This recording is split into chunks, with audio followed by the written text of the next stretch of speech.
Di sebuah desa kecil di pinggiran Jawa, berdiri sebuah musola sederhana bernama Musola Al-Ikhlas. Musola itu selalu ramai saat maghrib dan isya, tapi sunyi, sangat sunyi.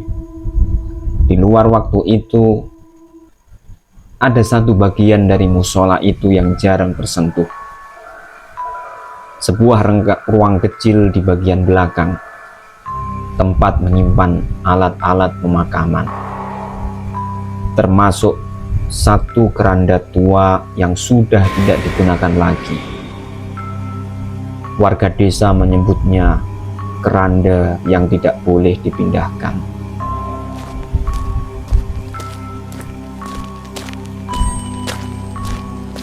Cerita bermula pada malam Jumat, malam yang dianggap paling berkah sekaligus paling sunyi. Seorang remaja bernama Raffi pulang dari rumah temannya. Ia memilih jalan pintas yang melewati musola. Aduh, gelap banget ya. Tapi cuma sebentar kok, lewat musola terus sampai rumah. Saat ia melewati sisi belakang musola, ia mendengar sesuatu. Seperti benda kayu dipukul perlahan. Hah? Suara apa itu? Kayak dari dalam musola. Raffi mencoba mengintip lewat celah jendela. Musola gelap, lampunya mati. Tapi suara itu semakin jelas. Lebih keras. Apa ada orang di dalam? Atau maling? Raffi menunduk, mencoba melihat lebih jelas. Dan saat matanya mulai terbiasa dengan gelap, ia melihat keranda di ruangan belakang bergerak sedikit. Raffi pun tertegun. Keranda itu seperti bergeser 1 cm, lalu diam. Bergerak lagi, lalu diam. Astaga, gak mungkin. Keranda gak mungkin bisa bergerak sendiri. Raffi buru-buru lari pulang tanpa menoleh lagi. Pagi harinya, Raffi menceritakan kejadian itu pada Pak Hasan, marbot musola.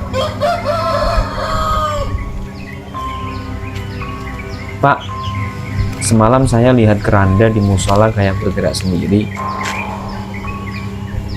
Raffi bertanya kepada Pak Hasan. Lalu Pak Hasan menjawab, Raffi, kamu jangan sembarangan ngomong. Itu keranda sudah puluhan tahun di situ, nggak pernah dipakai lagi, nggak pernah dipindah, dan nggak boleh diganggu. Loh, kenapa nggak boleh dipindah, Pak? Jawab seorang Raffi. Begini saja, anggap saja kamu salah lihat. Malam itu gelap, sudah ya, jangan dibahas. Namun cara Pak Hasan menghindari topik itu justru membuat Raffi semakin penasaran. Sore harinya, ia kembali ke musola. Ia mencoba memastikan apakah benar ia hanya salah lihat. Musola Al-Ikhlas tampak biasa saja. Namun saat Raffi berdiri di dalamnya sendirian, ia merasa udara di balik pintu ruang penyimpanan terasa berbeda, lebih dingin, lebih berat. Oke, cuma lihat sebentar terus pulang.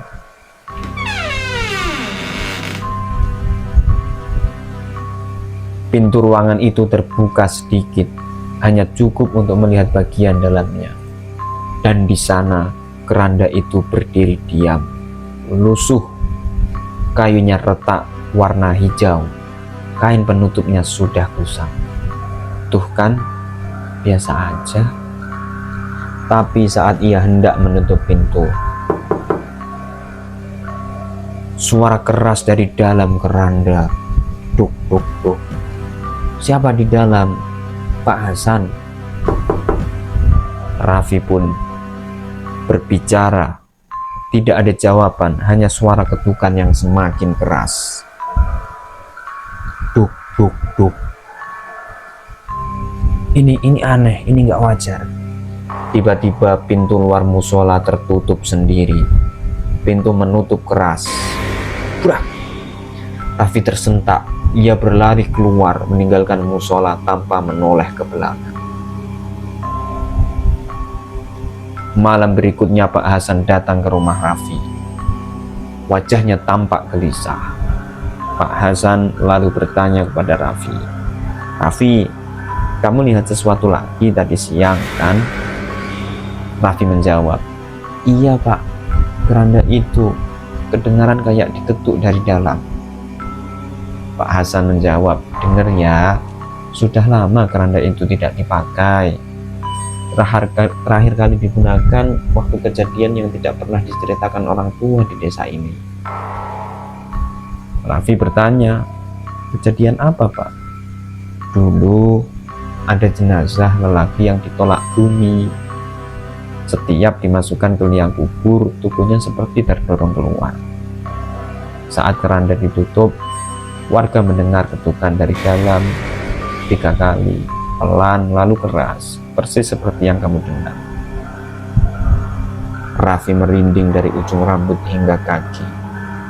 Sejak hari itu, keranda itu tidak boleh dibuka, tidak boleh dipindah, dan tidak boleh ditatap terlalu lama, kata Pak Hasan.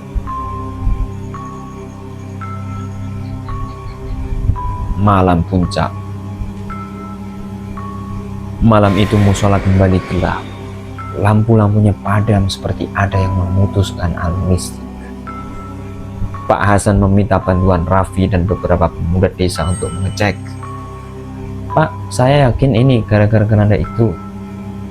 Pak Hasan menjawab, "Sudah, jangan bicara sembarangan. Kita periksa pelan-pelan." Langkah kaki masuk musola, gemar ruang kosong. Saat mereka masuk, udara terasa membeku. Sunyi, terlalu sunyi. Lalu suara itu terdengar lagi. "Itu dari ruangan belakang Pak," pemuda 1. Pemuda 2 menjawab, "Pak, jangan dibuka, jangan dibuka." Tapi Pak Hasan mendekati pintu itu, tangannya gemetar, tapi ia tetap memegang gagang pintu. Bismillahirrahmanirrahim. Pintu terbuka perlahan. Keranda itu bergerak. Jelas sekali ini. Bukan bergeser sedikit, tapi seperti bergetar dari dalam. "Pak, tutup pintunya Pak." Raffi pun ketakutan. Terlambat, suara kayu retak, kain tersibak. Brak! Tutup keranda terbuka dengan keras, dan mereka mendengar sesuatu bernafas pelan, berat, seperti napas makhluk yang telah lama terkunci. "Lari, lari!" Mereka semua lari keluar musola kecuali Pak Hasan yang masih berdiri terpaku. Langkah kaki panik, hujan semakin deras. Raffi berlari keluar halaman musola, namun saat ia menoleh, ia melihat sesuatu yang tidak akan pernah ia lupakan.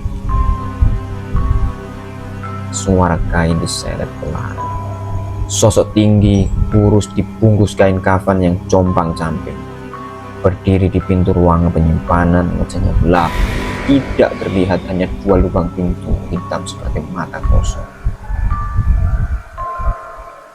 "Buka." "Hah? Apa?"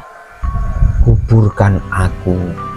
Sosok itu berjalan mendekati Raffi, pelan, tidak melompat, tidak berlari, hanya mendekat tanpa suara. Napas berat sosok itu. "Pak Hasan, tolong. Pak Hasan, tolong." Adzan subuh berkumandang, suara mereda. Ketika adzan subuh terdengar, sosok itu menghilang perlahan, seperti asap tertiup angin. Keranda kembali diam. Pintu musola terbuka sendiri. Raffi jatuh tersungkur, tubuhnya lemas. Pak Hasan mendekatinya. "Sekarang kamu tahu Kenapa keranda itu tidak boleh dipindahkan? Wah, sosok itu minta dikuburkan. Itu masalahnya. Dia sudah dikuburkan berkali-kali dan setiap kali dia kembali. Hingga hari ini, musola itu masih berdiri, kerandanya masih ada di ruangan kecil belakang musola. Warga desa tidak menyentuhnya, tidak menatapnya terlalu lama, dan tidak pernah melewati musola sendirian di malam hari.